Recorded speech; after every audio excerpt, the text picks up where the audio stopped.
Australia's peak employer group says bosses are heeding calls for greater work-life balance, but says the needs of businesses must be taken into account when judging how reasonable work hours are. It follows a survey of 1,000 workers which suggests Australians are doing more than $100 billion in unpaid overtime each year. People work hard for various reasons. I'm trying to secure a job in the legal industry, which is well known for working its staff very hard. According to an Australia Institute poll, the average full-time worker now does 6 hours a week unpaid overtime.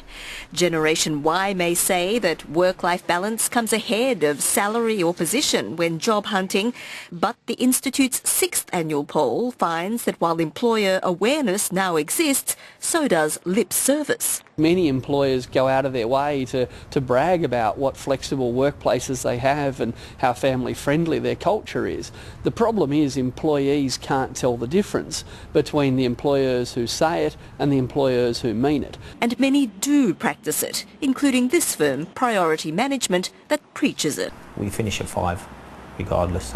Australia's peak employer group says the Australia Institute findings omit key factors. The nature of the role, the level of remuneration that is paid, the seniority, the needs of the business and the needs of the employees. In arguing its side, the Australia Institute cites a long deregulated labour market, though one union says unions still have power to protect. And the union don't want to be in a position where they're dictating that everyone has to be there at work 9 to 5 anymore. You want to be in a position where staff feel that they can work flexible hours. More is not productive, but sometimes people don't seem to understand. It needn't be this way, says the Australia Institute, citing several Western European countries where it says people have shorter working weeks and are more productive.